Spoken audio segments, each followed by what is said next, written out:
लेखांकन के सिद्धांत। जॉनसन के अनुसार सामान्य बोलचाल के लेखांकन की मान्यताएं, नियम, लेखांकन के ढंग एवं कार्यविधियां तथा लेखांकन के वास्तविक व्यवहार में इन नियमों, विधियों एवं कार्यविधियों का प्रयोग ही लेखांकन के सिद्धांत कहलाते हैं। जॉनसन ने लेखांकन के सिद्धांतों के बारे में कहा कि जो लेखांकन की मान्यताएं हैं, जिस नियमों के आधार पर इसमें लेखे किए जाते हैं, और कार्यविधियां हैं, लिखने के ढंग हैं, और जो वास्तविक व्यवहार हैं, उन नियमों को और विधियों को का प्रयोग ही लेखांकन के सिद्धांत कहलाते हैं। इसमें फिन्ने तथा मिल्लन ने भी परिभाषा दी। उनके मतानुसार लेखांकन के सिद्धांतों की अवधारणाएं, प्रथाएं तथा मानक स्टैंडर्ड शब्दों से संबोधित करना अधिक उपयुक्त है। यानी उन्होंने फिन्ने तथा मिल्लन ने इसके पर्यायवाची शब्द बता दिए कि लेखांकन के सिद्धांतों को अवधारणाएं भी कह सकते हैं, प्रथाएं भी कह सकते हैं, तथा मानक यानी कि सभी जगह एक जैसे जो मानक मान लिया गया है उस शब्दों के रूप में भी संबोधित कर सकते हैं। सिद्धांतों की अब बात करते हैं विशेषताओं की। सामान्य नियमों पर आधारित होते हैं ये सिद्धांत। इसके नियम विज्ञान के नियमों के समान निश्चित नहीं होते हैं तथा एक प्रयोगशाला में प्रमाणित नहीं होते हैं। इसलिए सामान्य सिद्धांत हम कहेंगे इन्हें, ये सामान्य सिद्ध नियमों पर आधारित है। तर्क और अनुभव से मानव द्वारा प्रतिपादित हुए हैं ये सिद्धांत, तथा व्यापक रूप से स्वीकृत हैं। व्यापक रूप से स्वीकृति का मतलब है यानी कि केवल एक या दो व्यक्ति उसको स्वीकार नहीं करते हैं, बल्कि पूरा सभी लोग उसको मिलकर स्वीकार करते हैं। अब बात करते हैं सिद्धांतों का महत्व क्या है। इन सिद्धांतों का महत्व से मतलब है इन सिद्धांतों का क्या मतलब है जो हम इसको महत्व देते हैं। तो व्यवसाय की सफलता का मूल्यांकन इन्हीं सिद्धांतों पर आधारित है। जब तक हम इन सिद्धांतों के अनुसार व्यवसाय का लेन देन नहीं करेंगे, व्यवसाय के परिणाम नहीं निकालेंगे, तो निश्चित तौर पर उसकी व्यवसायिक सफलता असंभव है। विभिन्न वर्षों के परिणामों का तुलनात्मक अध्ययन इसी से संभव है। अन्य व्यवसायों के परिणाम से तुलना भी इन्हीं सिद्धांतों से संभव है। तुलनात्मक अध्ययन द्वारा प्रतिस्पर्धा का सामना करना भी आसान हो जाता है। इससे इन सिद्धांतों का पालन करके ही व्यावसायिक संस्थाएं अपनी विश्वसनीयता एवं लेखांकन को वैज्ञानिक प्रमाणित कर सकती हैं।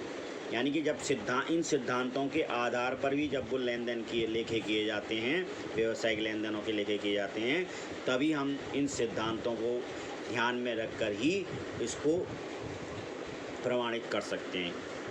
ठीक आगे है। अब बात करते हैं लेखांकन की अवधारणाएं। अवधारणाएं क्या चीज़ें होती हैं, इसको समझने की कोशिश करते हैं। व्यवसाय का अस्तित्व पृथक होता है। सबसे पहली बात तो ये अवधारणा है, यहाँ हम ये मानते हैं कि व्यवसाय और उसका स्वामी दोनों का अस्तित्व पृथक है, यानी कि दोनों अलग अलग हैं। ठीक है। यहाँ पहली अवधारणा लेखांकन की पहली अवधारणा या मान्यता यही है कि व्यवसाय का अस्तित्व उसके जो व्यवसायी है, जो उसका स्वामी है, उससे अलग होता है। इस अवधारणा में व्यवसायी तथा व्यवसाय को अलग अलग माना जाता है। इसलिए व्यवसायी द्वारा लगाई गई पूंजी को व्यवसाय या इकाई में ऋण माना जाता है, और जबकि व्यवसायी द्वारा अपने व्यक्तिगत खर्च के लिए निकाला गया धन या माल आरण माना जाता है। इसीलिए आर्थिक चिट्ठे में पूंजी को दायित्व मानते हैं, यानी कि उसको हमें व्यवसाय को उस पूंजी का पेमेंट व्यवसायी को करना है, इसलिए दायित्व मानते हैं पूंजी को। तथा आरण की जो राशि उसने निकाल ली है, उसको हम ये मानते हैं कि उसने अपनी पूंजी में से पैसा निकाल लिया है। इसी तरह से हम इसको हम दिखाते हैं, क्योंकि अगर मान लीजिए उसने आरण की राशि अगर नहीं दिखाई तो वास्तव में उसने लगाया 50,000, लेकिन उसने 5,000 का माल अपने यहाँ निकाल लिया, तो वास्तव में तो उसकी पूंजी घटकर 45,000 रुपये रह गई आज की तारीख में। तो अगर हम ये नहीं दिखाएंगे तो निश्चित तौर पर सही आर्थिक स्थिति और सही लाभ हानि हम नहीं जान पाएंगे। अगला बात कहते हैं मुद्रा माप की अवधारणा। इस अवधारणा में केवल वित्तीय लेन देनों का प्रयोग होता है। इसमें किसी मानवीय क्रिया का असर ये बताने में असमर्थ है। ये लेखांकन जो है वो क्या बताएगा, सिर्फ वित्तीय लेन देनों का प्रयोग, यानी कि वित्तीय लेन देनों का क्या असर हुआ ये तो बता सकता है, लेकिन मानवीय क्रिया का क्या असर हुआ वो ये नहीं बता सकता। मान लीजिए कोई हानि हो रही है तो अगर वो पैसे में, मान लो कि पैसे में तो बता सकता है कितने की हानि हुई, लेकिन ये नहीं बता सकता मान लो स्वामी का देहांत हो गया तो उससे क्या कितनी हानि हुई, ये वो नहीं बता सकता। अब बात आती है चालू व्यवसाय की अवधारणा। चालू व्यवसाय की अवधारणा का मतलब है कि हम ये मानते हैं जब हम इस लेन देन का लेखा करते हैं कि ये व्यवसाय लंबे समय तक चलेगा, तो हम इसीलिए संस्था की संपत्तियों को दो भागों में विभाजित कर लेते हैं, चालू और स्थिर। इस चालू का मतलब है जिसका पेमेंट तुरंत प्राप्त हो जाए या जिसको पेमेंट तुरंत देना हो। चालू संपत्ति का मतलब है जिसका पेमेंट तुरंत प्राप्त हो जाए, और चालू दायित्व का मतलब है जिसका पेमेंट तुरंत देना हो। और स्थिर संपत्ति तथा दायित्व का मतलब है जिनका पेमेंट तुरंत प्राप्त ना हो सकता हो तथा या जिनका, और चालू स्थिर दायित्व का मतलब है जो लंबे अवधि में हमें पेमेंट करने हों, अभी तुरंत पेमेंट करने की स्थिति में ना हो, ये कहलाते हैं चालू व्यवसाय की अवधारणा। तो अगर हम इसको विभाजित करके नहीं रखेंगे तो हम निश्चित तौर पर उचित सारांश अपने लेखाओं का नहीं निकाल पाएंगे। बात आती है लेखा अवधि की अवधारणा। लेखा अवधि से मतलब है जिस अवधि का हम लेन देन कर रहे हैं और जिसका लेखा जिस अवधि में कर रहे हैं वहीं तक उसी का लेन देन का लेखा इसमें सही निष्कर्ष निकाले जा सकते हैं जब हम एक अवधि निश्चित कर लें और उस निश्चित अवधि में किए गए लेन देनों का लेखा कर लें और उस लेन देन उसके आधार पर लाभ हानि तथा संपत्ति और दायित्वों का ज्ञात कर विस्तृत स्थिति की याद कर लें, तुलनात्मक अध्ययन कर लें, सुधारात्मक उपाय कर सकते हैं। क्योंकि हमें एक अवधि निश्चित तौर पर रखनी होगी, तभी हम उस सही आकलन निकाल सकते हैं। प्रलेख सत्यापन की अवधारणा। जब किसी व्यावसायिक लेन देन का लेखा किया जाता है वह किसी प्रलेख के आधार पर होता है। हमने पहले भी पढ़ा कि कोई भी व्यावसायिक लेन देन अगर हो रहा है तो वो तभी हम उसको हम कब करेंगे अपने खातों में लेख, जब उसका हमारे पास कोई वाउचर होगा, कोई प्रलेख होगा। जैसे कि मान लीजिए किसी को हमने पेमेंट करा, जो हम पेमेंट करेंगे तो वो हम उससे क्या लेंगे, रसीद लेंगे। इसी तरह जैसे हमने माल ख़रीदा तो हम माल खरीदें तो उससे क्या लेंगे, बिल भी लेंगे। और ठीक है, तो उन्हीं प्रमाणों के आधार पर हम यहाँ पर लेखा करते हैं। तो ये प्रलेख कैसे होते हैं, भुगतान प्राप्ति की रसीद, बिल मीमो, बीजक, ये प्रलेख हो गए हमारे। अब बात आती है द्विपक्ष अवधारणा। द्विपक्ष अवधारणा का मतलब है दोहरा लेखा प्रणाली में हम क्या करते हैं, दो पक्ष की बात करते हैं हमेशा। यानी कि प्रत्येक वित्तीय लेन देन में दो पक्ष होंगे, हम ये एक देने वाला हुआ और एक प्राप्त करने वाला हुआ। इसी आधार पर प्रत्येक लेन देन का लेखा दो खातों में हम प्रभाव डालता है।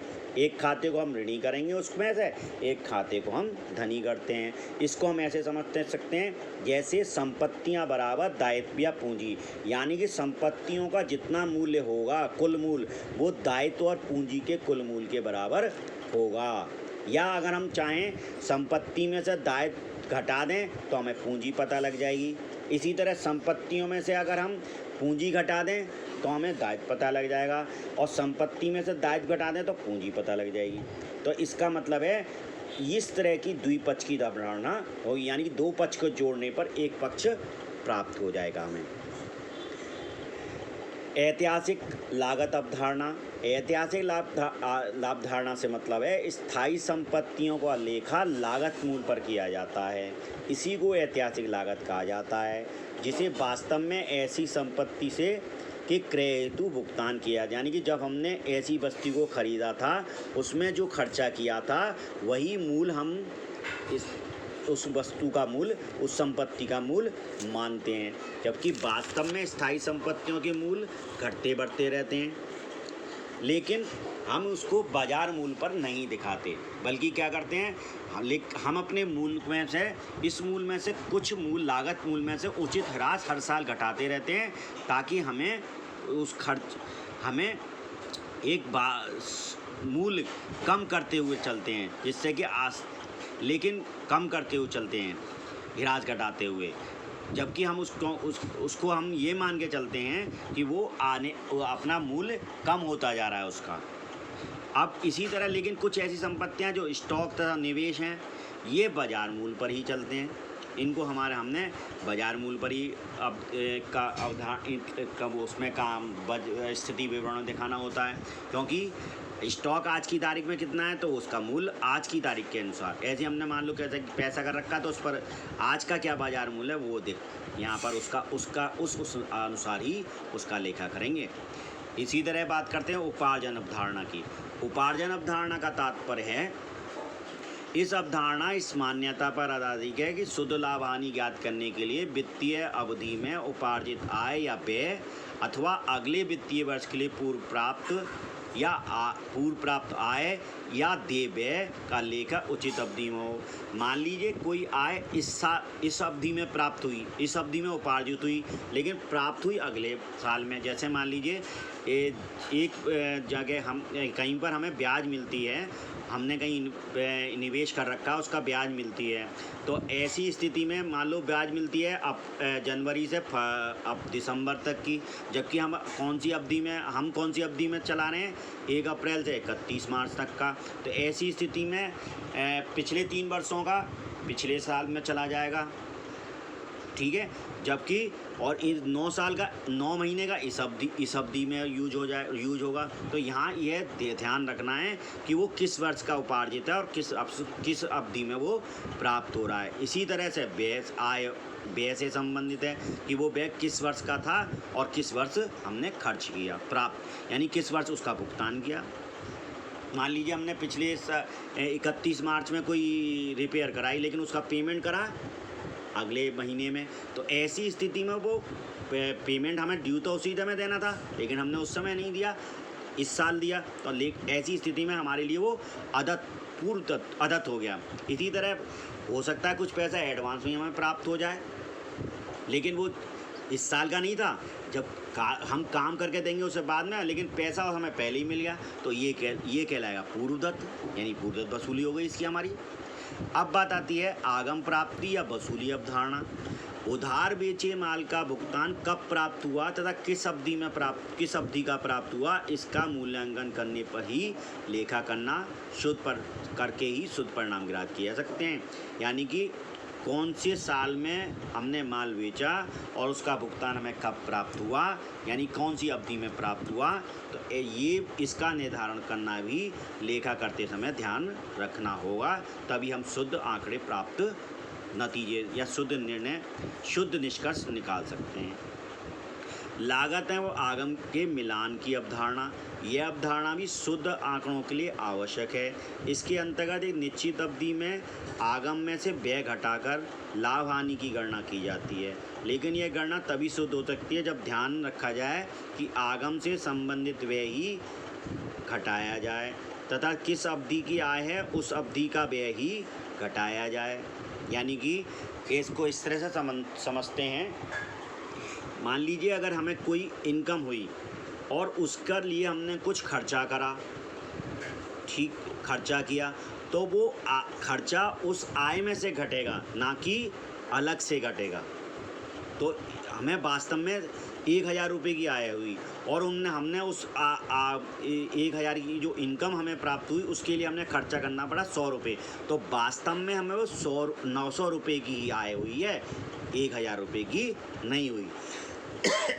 इस चीज़ को कहते हैं हम आगम के मिलान की सिद्धांत। इसी प्रकार बिना बिके माल की लागत तथा उससे संबंधित व्यय अगले वर्ष ले जाएंगे। अगर मान लो बिना बिका हुआ माल है, जैसे स्टॉक बचता है, वो कहलाएगा बिना बिका हुआ माल की। अब उसकी जो लागत होगी और उससे संबंधित जो व्यय होंगे वो क्योंकि उसका प्रयोग कहाँ हो रहा होगा, अगली अवधि में, अगले साल की अवधि में, तो निश्चित तौर पर वो उसका लागत भी अगले साल जाएगी और उससे संबंधित व्यय भी अगले साल ही जाएंगे। अब बात आती है लास्ट में वैधानिक अवधारणा। वैधानिक अवधारणा से तात्पर्य है, इस अवधारणा से तात्पर्य है कि किसी व्यक्ति के द्वारा भूल चूक या जानबूझकर किसी लेन देन को मना करता है तो ये लेन देन प्रमाण सहित हमारी लेखा पुस्तकों में हम के आधार पर हम प्रमाणित कर सकते हैं। मान लीजिए कोई देनदार हमें पैसा देने से मना करता है कि हमने तो ये आपसे काम लेन देन ही नहीं किया, लेकिन हमने जब अपनी पुस्तकों में लेन देन किया होगा तो वाउचरों के आधार पर किया होगा, निश्चित तौर से उसका कुछ हमारे पास वाउचर होगा, तो उस वाउचर को हम उस वाउचर और अपनी लेखा पुस्तकों के आधार पर हम न्यायालय में ये प्रमाणित कर सकते हैं कि ये व्यक्ति झूठ बोल रहा है, इसने हमसे पैसा लिया था या हमारा इस पर इतना उधार है। तो ये वैधानिक अवधारणा के लिए भी यह आवश्यक है।